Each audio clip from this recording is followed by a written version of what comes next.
السلام عليكم ورحمة الله وبركاته. اللهم صل على سيدنا محمد. العربية اللي معانا النهاردة يا جماعة هي الفورد فوكس. هنعرف كل حاجة عن العربية دي، هنعرف الفئات اللي بتنزل بيها، هنعرف الفرق ما بين الفئات. وقبل ما نبدأ في شرح العربية أتمنى تعملوا سبسكرايب للقناة، ويلا بينا نشوف العربية.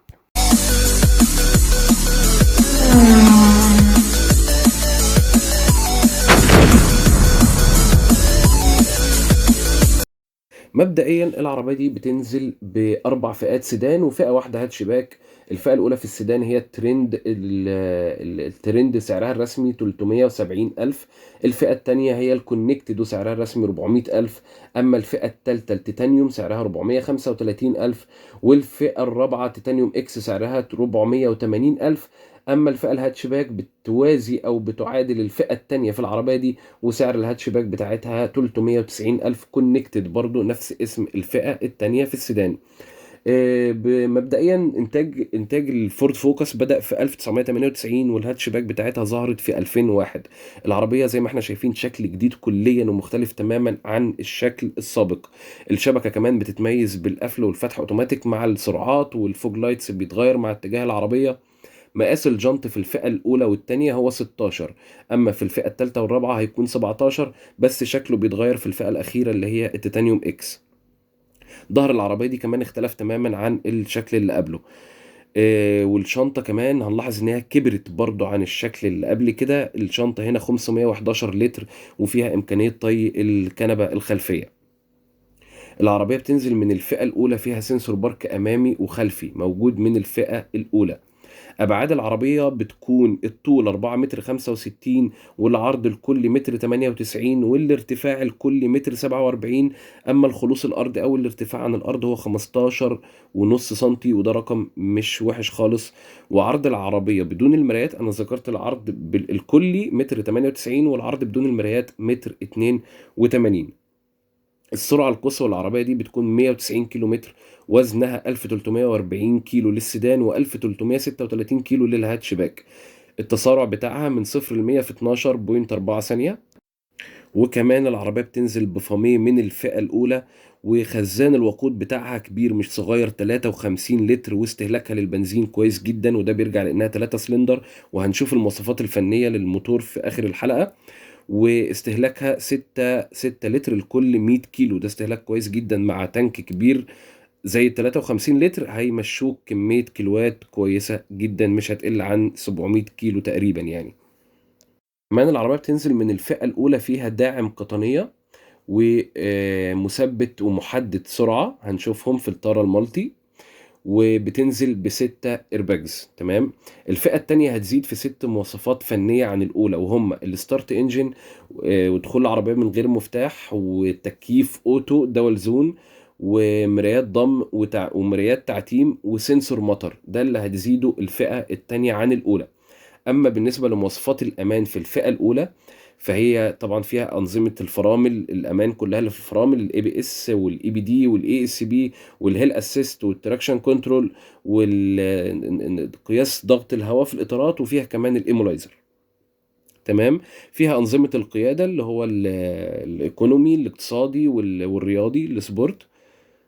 وزي ما قلنا الهاتشباك بتنزل فئة واحدة بنفس مواصفات الفئة التانية. أنا ذكرت مواصفات الفئة التانية بتزيد في 6 مواصفات، ده هيكون المواصفة بتاعة الهاتشباك.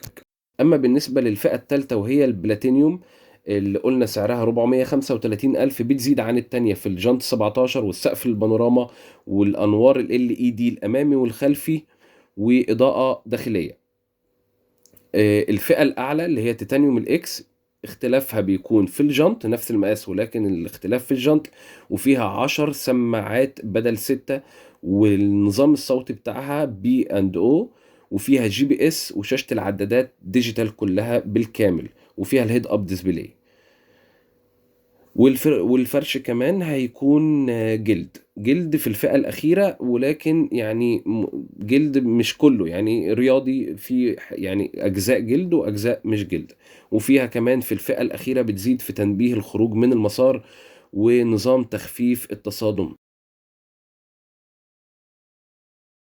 والعربية دي أخدت 5 نجوم في اختبار التصادم الأوروبي. اما بالنسبة لضمان الفورد فوكس فهو سنتين او كيلومتر مفتوح مش متحدد، والتوكيل بتاعها اوتوجيمي. وزي ما احنا شايفين ده شكل لوحة العدادات مع بعض. طبعا في الفئة الكاملة هتكون كلها ديجيتال، مش هيكون فيه الانالوج اللي احنا شايفينه ده خالص.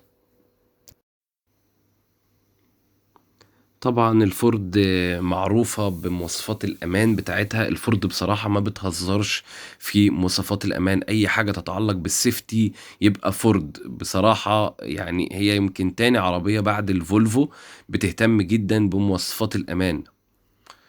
والشاشة اللي احنا شايفينها دي 8 بوصة، وبتدعم الابل كار بلاي والاندرويد اوتو، وفي طبعا كاميرا خلفية، فتحتين يو اس بي زي ما احنا شايفين، والتكييف الاوتو والدول زون، بتقدر تتحكم في الحرارة جنب عن جنب. الفتيس بتاعها اوتوماتيك اعتيادي زي ما احنا شايفين، حتى مش ستيبترونيك. ار ان دي ال، ما فيهوش تحكم في السرعات على حدة اللي هو نظام الاستبترونيك.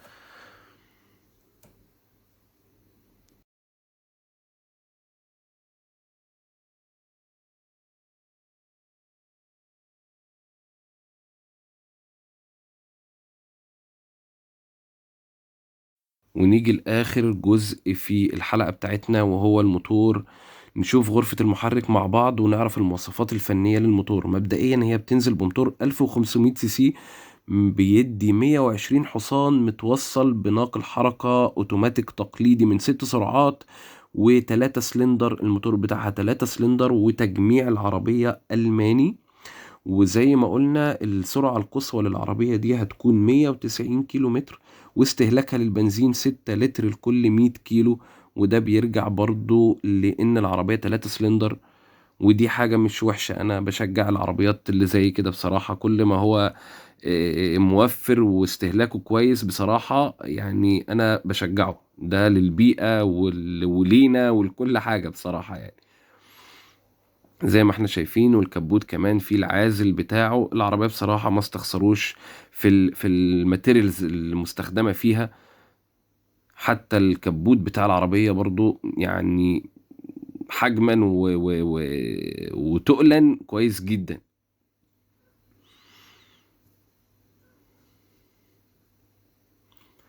ودي كانت الفورد فوكس. يا ريت نكون استفدنا بالفيديو مع بعض، واتمنى لو الفيديو عجبكم تعملوا لي سبسكرايب، وهتلاقوا تحت في الديسكريبشن كل صفحات التواصل الاجتماعي الخاصة بيا، اتمنى تتابعوني عليها. واشوفكم في فيديو جديد وفي حلقة جديدة ان شاء الله، ودمتم بخير.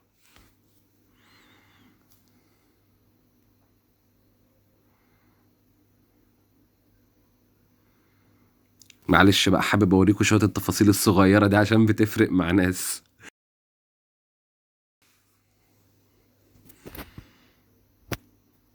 اوعوا تكونوا فاكرين ان انا مشيت، لا لا، انا لسه موجود، لسه موجود اهو.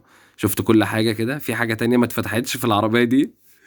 السلام عليكم للمرة الأخيرة، وما تنسوش تعملوا سبسكرايب وتتابعوني على صفحة